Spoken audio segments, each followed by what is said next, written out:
17 Kabanata. Mga dahilan ng pagkakasala.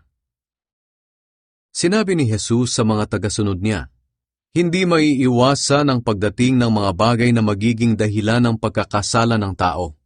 Ngunit nakakaawa ang taong magiging dahilan ng pagkakasala ng kanyang kapwa.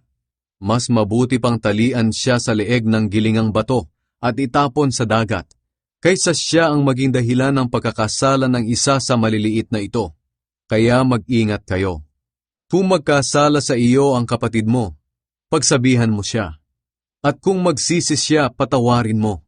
Kahit 7 beses pa siyang magkasala sa iyo sa maghapon, kung 7 beses din siyang hihingi ng tawad sa iyo, ay patawarin mo. Tungkol sa pananampalataya. Sinabi ng mga apostol sa Panginoon, dagdagan po ninyo ang pananampalataya namin. Sumagot ang Panginoon, kung may pananampalataya kayong kasinlaki lang ng buto ng mustasa, masasabi ninyo sa malaking punong ito, mabunot ka at malipat sa dagat at susundin kayo nito. Ang tungkulin ng alipin. Sinabi pa ni Jesus, halimbawa, may alipin kang nag-aararo o nag-aalaga ng mga tupa at kararating lang niya mula sa trabaho niya. Bilang amo, sasabihin mo ba sa kanya, halika na, maupo ka at kumain? Hindi.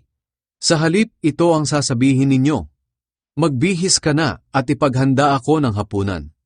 At pagsilbihan mo ako habang kumakain. Saka ka na kumain pagkatapos ko. Hindi pinasasalamatan ng alipin dahil ginagawa lang niya ang kanyang tungkulin.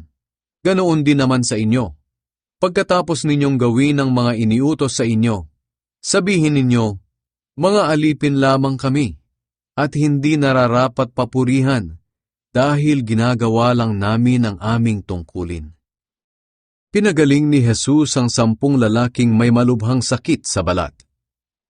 Sa paglalakbay ni Jesus papuntang Jerusalem, dumaan siya sa hangganan ng Galilea at Samaria. Nang papasok na siya sa isang nayon, sinalubong siya ng 10 lalaking may malubhang sakit sa balat. Tumayo lang sila sa malayo at sumigaw kay Jesus, Panginoong Jesus, maawa po kayo sa amin. Nang makita sila ni Jesus, sinabi niya sa kanila, pumunta kayo sa mga pari at magpatingin sa kanila. At habang naglalakad pa lang sila, luminis na ang kanilang balat. Nang makita ng isa sa kanila na magaling na siya, bumalik siya kay Jesus at nagsisigaw ng papuri sa Diyos. Lumuhod siya sa harap ni Jesus at nagpasalamat sa kanya. Isa siyang Samaritano. Sinabi ni Jesus, hindi ba't 10 ang pinagaling ko? Nasaan ang 9? Bakit hindi bumalik ang iba upang magpuri sa Diyos, maliban sa taong ito na hindi Hudyo? Sinabi niya sa lalaki, tumayo ka at umuwi na. Iniligtas ka ng pananampalataya mo. Ang tungkol sa paghahari ng Diyos. Minsan, tinanong ng mga Pariseo si Jesus kung kailan magsisimula ang paghahari ng Diyos. Sumagot siya, walang makikitang palatandaan na nagsisimula na ang paghahari ng Diyos. Kaya walang makapagsasabing, dito maghahari ang Diyos, o doon siya maghahari, dahil naghahari na ang Diyos sa puso ninyo. Pagkatapos sinabi niya sa mga tagasunod niya, darating ang panahon na gugustuhin ninyong makita ako na anak ng tao, kahit isang araw lang, pero hindi pa iyon mangyayari. May mga magsasabi sa inyo, naroon siya, o nandito siya. Huwag kayong sasama sa kanila para hanapin ako. Sapagkat ako na anak ng tao ay babalik na tulad ng kidlat na nagliliwanag sa buong kalangitan.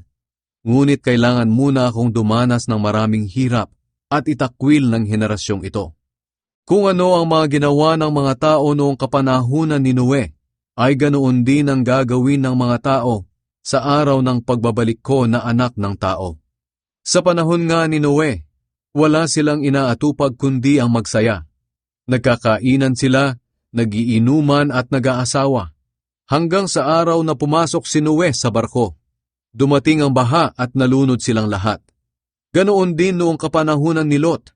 Ang mga tao'y nagkakainan, nagiinuman, nagninegosyo, nagsasaka, at nagtatayo ng mga bahay, hanggang sa araw na umalis si Lot sa Sodom.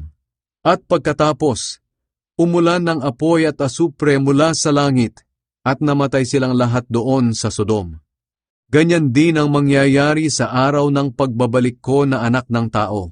Sa araw na iyon, ang nasa labas ng bahay ay huwag nang pumasok para kumuha ng mga ari-arian niya. Ang nasa bukid ay huwag nang umuwi. Alalahanin ninyo ang nangyari sa asawa ni Lot, sapagkat ang taong naghahangad magligtas ng kanyang buhay ay mawawalan nito. Ngunit ang taong nagnanais mag-alay ng kanyang buhay alang-alang sa akin ay magkakaroon ng buhay na walang hanggan. Sinasabi ko sa inyo, sa gabing iyon, kapag may dalawang natutulog na magkatabi, maaaring kukunin ang isa at iiwan ang isa. Sa dalawang babaeng magkasamang naggigiling, kukunin ang isa at iiwan ang isa. At kapag may dalawang lalaking nagtatrabaho sa bukid, maaaring kukunin ang isa at iiwan ang isa. Tinanong siya ng mga tagasunod niya, "Saan po ito mangyayari, Panginoon?" Sumagot siya sa pamamagitan ng kasabihan, "Kung saan may bangkay, doon naguumpukan ang mga buitre."